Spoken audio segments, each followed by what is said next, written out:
मेरा पहला प्रश्न देवेंद्र फडणवीस जी, पहले तो बहुत स्वागत है आपका आज तक पर। पहला प्रश्न यही है कि देखिए, आपके नेतृत्व में पार्टी ने यहाँ पर सरकार बनाई, दूसरी बार भी मौका मिला, तीसरी बार आप लोग चुनावी मैदान में हैं।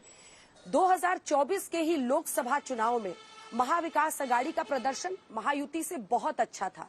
तो इन मतलब अभी जून के महीने से नवंबर के महीने आते आते क्या बदला है कि आप आश्वस्त दिख रहे हैं कि महायुति की सरकार बनेगी? क्योंकि तब अघाड़ी का प्रदर्शन अच्छा था, आप दावा कर रहे हैं विधानसभा में आपका प्रदर्शन अच्छा रहेगा, क्यों? अंजना जी, हवाओं का रुख बदल चुका है।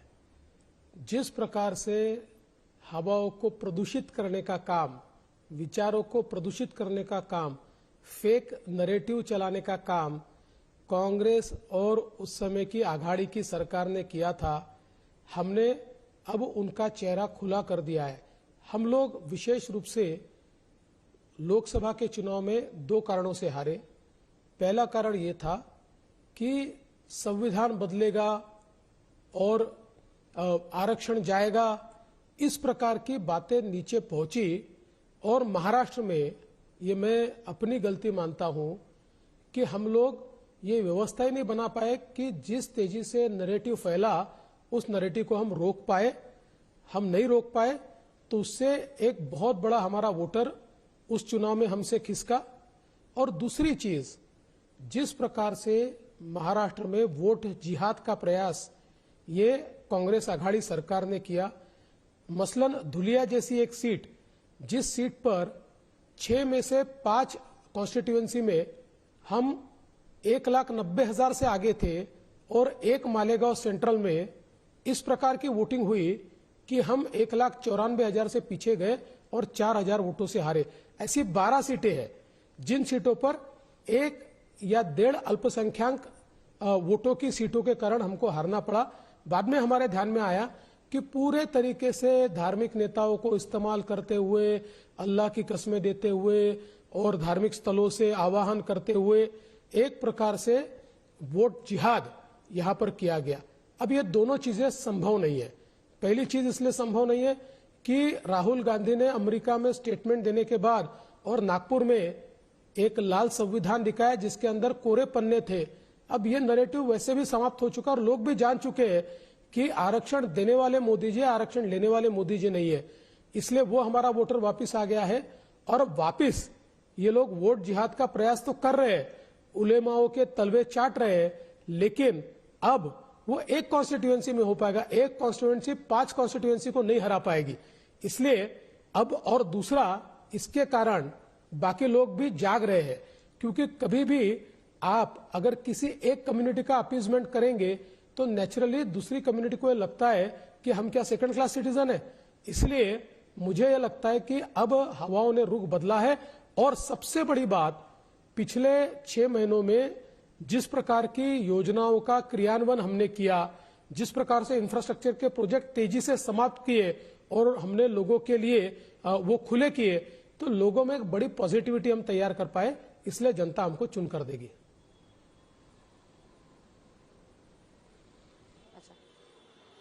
वोट जिहाद आप बार बार कह रहे हैं, तो क्या वोट का धर्मयुद्ध कहने वाले देवेंद्र फडणवीस भी ये मानते हैं कि योगी आदित्यनाथ का बटेंगे तो कटेंगे नारा या प्रधानमंत्री नरेंद्र मोदी का एक है तो सेफ है नारा ही आपको महाराष्ट्र जिताएगा? ये आपके लिए एक सूत्रधार नारा है महाराष्ट्र के चुनाव में? देखिए, महाराष्ट्र तो हम जीतेंगे हमारे काम के आधार पर, हमारी स्कीम्स के आधार पर, और मोदी जी ने जिस प्रकार से महाराष्ट्र को मदद की है, जिस प्रकार से महाराष्ट्र को योजनाएं दी है, उसके कारण हम महाराष्ट्र जीतेंगे। लेकिन हाँ, जब सामने से समाजों को बांटने की कोशिश चल रही है, हमारे सारे समाज छोटी छोटी जातियों में बंट जाए, इस प्रकार का प्रयास चल रहा है, ऐसे समय योगी जी ने जो कहा बटेंगे तो कटेंगे, ये तो भारत का इतिहास है। भारत जब भी भाषाओं में बटा है, प्रांतों में बटा है, जब भी भारत जातियों में बटा है, तब तब भारत गुलामी में गया है। जातियों में बंटने के कारण ही हम गुलामी में गए। तो जब गुलामी में गए तो हम लोग कटे भी है, भारत भी कटा और भारत की जनता भी कटी है। इसलिए बटेंगे तो कटेंगे, ये बात जो कही है ये तो सही है, लेकिन उससे ज्यादा मैं ये मानता हूं कि जो मंत्र मोदी जी ने दिया है, एक है तो सेफ है, ये मंत्र बहुत महत्वपूर्ण मंत्र है। कांग्रेस की जो नीतियां है, जिन नीतियों के तहत समाज को वो तोड़ना चाहती है, उसके खिलाफ मोदी जी का मंत्र है, एक है तो सेफ है। और निश्चित रूप से महाराष्ट्र की जनता इस मंत्र को अमल में लाएगी।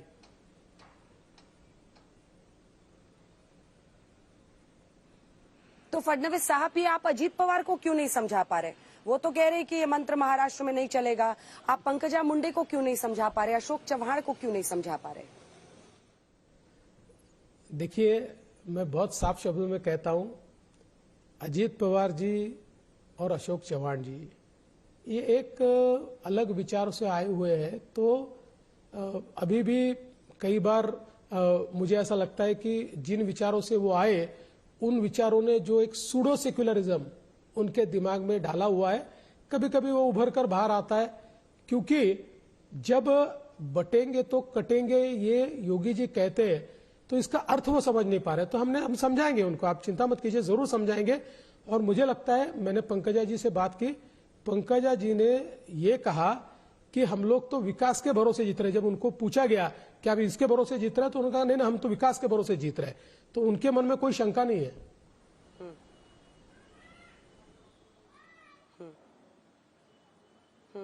अच्छा, ये बताइए कि छत्रपति संभाजी नगर का नाम रखना और ऐसे तमाम मुद्दे हैं, लेकिन उससे पहले मैं वापस अजीत पवार पर आना चाहती हूँ। फडणवीस साहब, देखिए, मामला लग रहा है कि आप लोगों का दो तरफ देख रहे हैं महायुति के दो नेता। अजीत पवार की ही पार्टी के टिकट पर नवाब मलिक हो, सना मलिक उनकी बेटी हो, वो टिकट देते हैं, बीजेपी मना करती है, फिर भी टिकट देते हैं। ज़ेशान सिद्दीकी प्रधानमंत्री की रैली से दूर रहते हैं। क्या एक रिफ्ट है अजीत पवार के साथ, open rift? There is no rift. प्रधानमंत्री जी की सभाओं में हमने नेताओं को बांट लिया था। पहली सभा में मैं रहा, फिर एक सभा में सीएम साहब रहे, फिर एक सभा में अजीत दादा रहे, एक सभा में तटकरे जी रहे। तो इस प्रकार से हमने अलग अलग सभाओं में अलग अलग लोग जाएंगे तय किया था।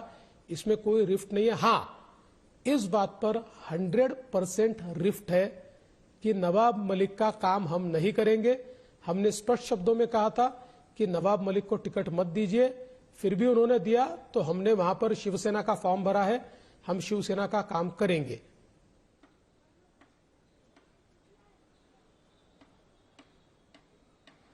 अगला प्रश्न है कि देखिए, अजीत पवार ने एक और मुद्दे पर आपको एक इंटरव्यू में घेरा है सर। वो कह रहे हैं कि गौतम अडानी की मौजूदगी में पहली बार फडणवीस जी और मतलब आपकी और उनकी बात हुई थी।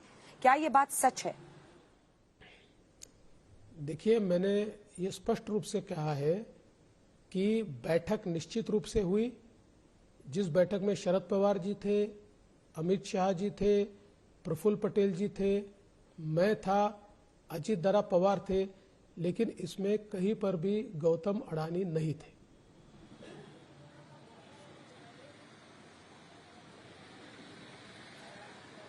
ठीक है, अब अगले प्रश्न पर आती हूँ, क्योंकि अगर हम देखें तो छत्रपति संभाजी नगर वाली जगह पर जब आप गए, जो कि पहले औरंगाबाद था, ये सच है कि 2022 के बाद आप लोगों ने वहां का नाम बदला। अभी मैं अहिल्या नगर में मौजूद हूँ, आप लोगों ने नाम बदला, लेकिन आप पहुंचते हैं वहां पर और कहते हैं सुनो वैसी, किसी का बाप भी पैदा हुआ तो वापस इसका नाम औरंगाबाद नहीं कर। क्या धर्म के ही आधार पर ये राजनीति चल रही है? और छत्रपति संभाजी नगर वहां का नाम रखना या अहिल्या नगर, ये सब आप लोगों का कोर एजेंडा है? मतलब हिंदुत्व के सहारे बीजेपी दिख रही है फडणवीस जी। देखिए, अगर आप मेरे भाषण सुनेंगे तो मैं 95% भाषण ये विकास पर देता हूं, क्या किया है, क्या करने वाले हैं, इसके ऊपर बोलता हूं। 5% मैं जवाब देता हूं।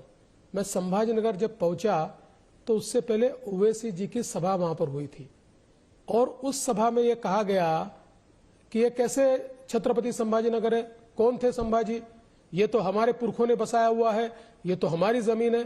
तो मुझे उनको बताना पड़ा कौन है संभाजी। देश धर्म पर मिटने वाला शेर शिवा का छावा था, महापराक्रमी परम प्रतापी एक ही शंभू राजा था, ऐसे जिस संभाजी महाराज के बारे में कहा जाता है। और ये कहां से उनके पुरखों की भूमि हुई? छत्रपति शिवाजी महाराज की भूमि है। ये भूमि हमारे पुरखों की भूमि है। उन्होंने तो रजाकारों के माध्यम से हमारे ऊपर लगातार हमले किए, हमारे माताओं बहनों की अस्मत उस जमाने में रजाकारों ने लूटी है, तो ये कैसे उनकी भूमि हो सकती है? इसलिए उनको मुझे ये जवाब देना पड़ा कि आप इसको वापस औरंगाबाद नहीं कर सकते, ये छत्रपति संभाजी नगर है और छत्रपति संभाजी नगर रहेगा। ये मेरा जवाब था। मैं अपने आप से कोई चीजें बोलता नहीं हूं, लेकिन एक बात तो पक्की है, कोई ईंट फेंकेगा तो पत्थर से जवाब आएगा।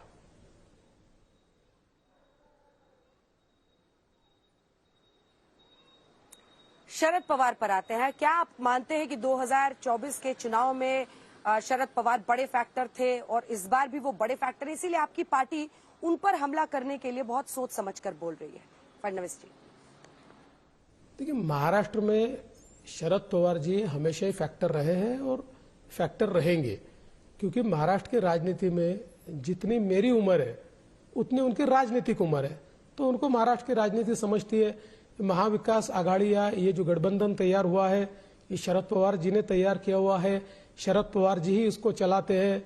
कभी उद्धव जी को ऊपर करते, कभी कांग्रेस को ऊपर करते, कभी इनको नीचे करते, कभी उनको नीचे करते, तो रिमोट कंट्रोल तो पवार साहब के हाथ में है। लेकिन ऐसा नहीं है, मूल रूप से इस बार की हमारी लड़ाई कांग्रेस के खिलाफ है। सबसे बड़ी पार्टी के रूप में कांग्रेस लड़ रही है और बीजेपी के खिलाफ तो सबसे ज्यादा सीटों पर सीधी लड़ाई कांग्रेस के साथ है। इसलिए हमारा सीधा वार या हमारी जो बातें होंगी वो तो ज्यादा कांग्रेस के खिलाफ होगी। जहां पर हम लोग शरद पवार जी की पार्टी के खिलाफ लड़ रहे हैं वहां हम उन पर बोलते, लेकिन जहां पर हम कांग्रेस के खिलाफ लड़ रहे हैं वहां तो कांग्रेस पर ही हमको हमला करना पड़ेगा। कांग्रेस को ही उनका असली चेहरा क्या है दिखाना पड़ेगा, तो दिखाने की कोशिश हम कर रहे हैं।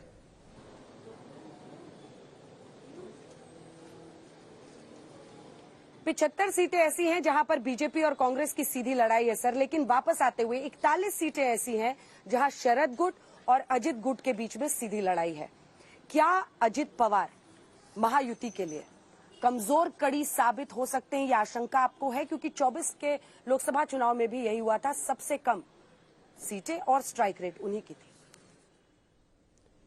जहां श्री अजित पवार जी और श्री शरद पवार जी की पार्टियां आमने सामने लड़ रही है, मैं दावे के साथ कहता हूं अजित पवार जी की पार्टी ये भारी पड़ेगी।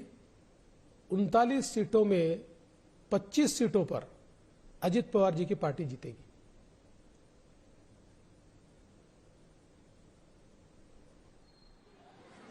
अब एकनाथ शिंदे और उद्धव ठाकरे के बीच की लड़ाई, 53 सीटें ऐसी हैं जहां पर यहां पर सीधा मुकाबला है। यहां पर आपको लगता है, क्योंकि पिछली बार सीटें उद्धव ठाकरे की ज्यादा थी लोकसभा में, लेकिन स्ट्राइक रेट एकनाथ शिंदे का था, ये जो डायरेक्ट फाइट है सेना वर्सेस सेना की, उसमें असली कौन साबित होगा? मुझे पूर्ण विश्वास है कि जो शिवसेना है, हिंदू हृदय सम्राट शिवसेना प्रमुख बाला साहब ठाकरे जी की शिवसेना, जिसके अब राष्ट्रीय अध्यक्ष ये एकनाथ शिंदे जी है, यही हावी रहेगी, क्योंकि उन्होंने लोकसभा में अपना बेस एस्टेब्लिश कर लिया। उन्होंने ये प्रूव कर दिया कि लोगों ने उनकी शिवसेना को बाला साहब ठाकरे की शिवसेना मान लिया है और लोगों ने वोट दिया है। और हमारा और शिवसेना का जो गठबंधन है, इसमें हमारा जो वोटर है वो बहुत इजीली शिवसेना को ट्रांसफर होता है, या उनका भी हमको होता है, क्योंकि लोगों को एक दूसरे को वोट देने की आदत है। इसलिए उन सभी सीटों पर बीजेपी और शिवसेना मिलाकर हम लोग एक बहुत फॉर्मेडेबल कॉम्बिनेशन है। कुछ सीटों पर एनसीपी की भी बहुत अच्छी मदद हमको मिल रही है। तो मुझे लगता है कि इन सीटों पर वापस एक अच्छा स्ट्राइक रेट ये एकनाथ शिंदे जी की शिवसेना का होगा।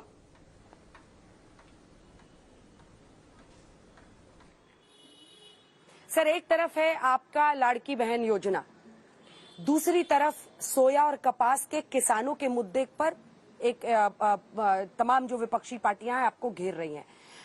जब आप हिंदू मुस्लिम करते हैं, वो कहते हैं कि देखो मराठा आरक्षण के मुद्दे को पीछे करने के लिए ये मुद्दा उठाया जा रहा है। क्या लाड़की बहन योजना शेतकारी जो किसान है उनके मुद्दे पर भारी पड़ेगी, आपके लिए वाकई गेम चेंजर बनेगी, या फिर सोया और कपास के किसानों को सही मूल्य ना मिलना ये एक बड़ा चैलेंज है यूटी के लिए?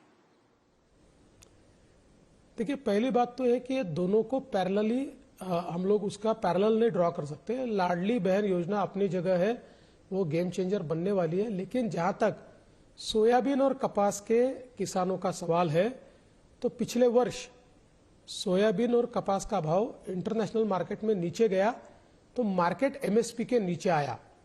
हम लोगों ने उस समय घोषणा की थी कि जितना डिफरेंस है प्राइस का वो राज्य की सरकार देगी, लेकिन ये लोकसभा के चुनाव आए और उसके कारण हम लोग आचार संहिता में वो नहीं दे पाए। लेकिन लोकसभा के चुनाव के बाद वो प्राइस डिफरेंस हमने दे दिया और उसके कारण किसानों को अब ये विश्वास है, हमने घोषणा की है इस साल भी एमएसपी में और मार्केट में जो प्राइस डिफरेंस होगा, क्योंकि खरीफ का तो मतलब बिक्री जो अभी चल रही है वो दिसंबर तक चलेगी, तो हमने कह दिया है कि जो प्राइस डिफरेंस होगा वो हम किसानों को देंगे। तो मुझे लगता है कि किसानों का हमारे ऊपर विश्वास है। साथ में हमने 400 केंद्र खोलकर सोयाबीन की खरीद भी शुरू कर दी है। सोयाबीन की खरीद में हमको प्रॉब्लम यह आ रहा था, इस बार डिलेड मॉनसून के कारण मॉइस्चर कंटेंट ज्यादा था, 12% से ऊपर था।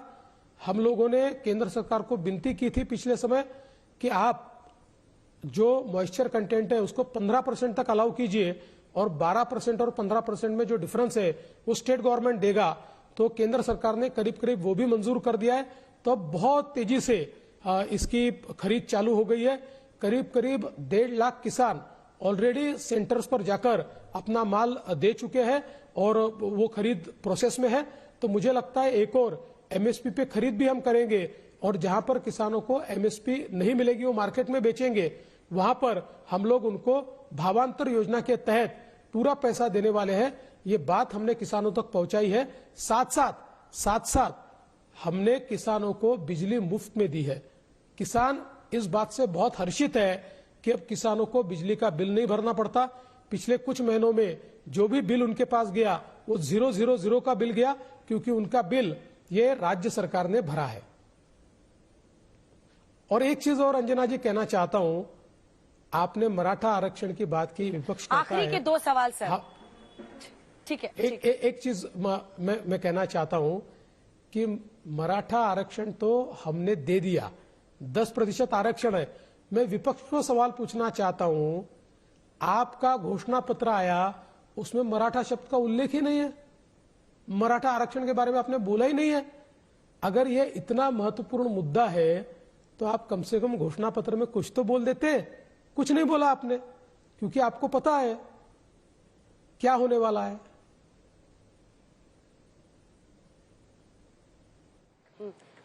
ठीक है, अब आखिरी सवाल है सर। एक तो कन्हैया कुमार ने आपकी पत्नी पर पर्सनल कमेंट किया कि वो रील बनाती रहती हैं, उस पर आपका जवाब। और साथ ही देखिए, आपके जितने फॉलोअर्स हैं, बीजेपी के कार्यकर्ता हैं, मैंने सांसदों से बात की है, मंत्रियों से बात की है, सब चाहते हैं आप सीएम बने, वो आपके लिए काम कर रहे हैं। इस पर आपका जवाब चाहूंगी, क्योंकि 148 सीटों पर बीजेपी लड़ रही है, 3-4 अपने साथी मिला लीजिए आरपीआई वगैरह, तो 152 पर आप लड़ रहे हैं। और कम से कम 19 ऐसे उम्मीदवार हैं जो बीजेपी के नेता हैं, लेकिन या तो वो शिंदे साहब की पार्टी से लड़ रहे हैं या अजित पवार के सिंबल पर लड़ रहे हैं। 27 बीजेपी के बागी हैं। तो लगभग ऐसा करते करते 190 से ज्यादा सीटों पर आपके लोग हैं। और आपकी पार्टी के नेता तो कहते हैं कि हमें फडणवीस साहब ही सीएम चाहिए। मैं कई लोगों के भी बीच में गई, वो आपको सीएम फिर से बनाना चाहते हैं। तो आपकी पत्नी पर जो हमला है और आपको सीएम बनाने का जो आपकी पार्टी के लोगों की राय है, उस पर आपका जवाब। जब हार से बौखलाहट होती है तो इस प्रकार के हमले किए जाते हैं। इन हमलों से कांग्रेस वालों की, कन्हैया कुमार जैसे नेताओं की, महिलाओं के प्रति मानसिकता इससे हमारे सामने आती है। लेकिन मुझे इसलिए फर्क नहीं पड़ता, ये पहली बार नहीं हुआ है। पिछले 5 वर्षों में कांग्रेस, शरद पवार की पार्टी, उद्धव ठाकरे की पार्टी पूरी ट्रोल आर्मी के साथ मेरी पत्नी पर हमला करती रही, उसको बदनाम करती रही। लेकिन न मेरे खिलाफ उनको कुछ मिला, न मेरी पत्नी के खिलाफ उनको कुछ मिला। मेरी तो सिरे से बाल से लेकर नाखून तक सारी इंक्वायरी कर ली, लेकिन कोई चीज नहीं उनको मिली। तो इस प्रकार के ट्रोल आर्मी के माध्यम से हमले किए, बहुत गंदी बयानबाजी की, गंदे वीडियोस तैयार किए। लेकिन मैंने मेरी पत्नी को ये कहा, हम संयम रखेंगे, क्योंकि झूठ की उम्र कम होती है और सत्य परेशान हो सकता है, लेकिन पराजित नहीं हो सकता। आज इनके इन हमलों के कारण समाज में इनका चेहरा खुला हो गया और महिलाओं के प्रति किस प्रकार का इनका बर्ताव है, किस प्रकार का इनका व्यवहार है, ये तो महिलाओं को कमरे में बंद करके रखना चाहते हैं, ये बाहर नहीं लाना चाहते। ये जो कांग्रेसी मानसिकता है, ये मानसिकता सामने आ गई। दूसरी बात आपने जो कही, मैं हमारे सभी कार्यकर्ताओं को धन्यवाद देता हूं। और आप लेकिन सीएम वाली, हाँ, हमारी महायुति में ये बात पक्की हो गई है कि सीएम के प्रस्ताव पर, नाम पर फैसला ये चुनाव के बाद होगा। देखिए, अभी एकनाथ शिंदे जी हमारे सीएम हैं, सरकार उनके नेतृत्व में चल रही है, सरकार मैंडेट मांग रही है, नई सरकार चुनकर आती है तो वापस सीएम का चुनाव करना पड़ता है।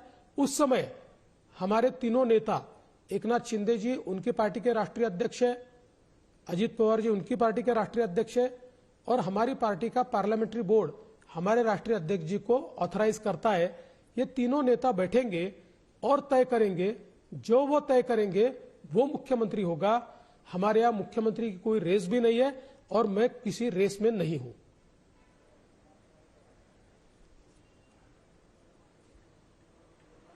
देवेंद्र फडणवीस जी, आप आज तक पर आए, आपने हर सवाल का जवाब दिया है और उम्मीद है 23 नवंबर को फिर नतीजे जो भी रहते हैं आपसे फिर चर्चा होगी। बहुत बहुत धन्यवाद आपका आज तक पर हमारे साथ आने के लिए।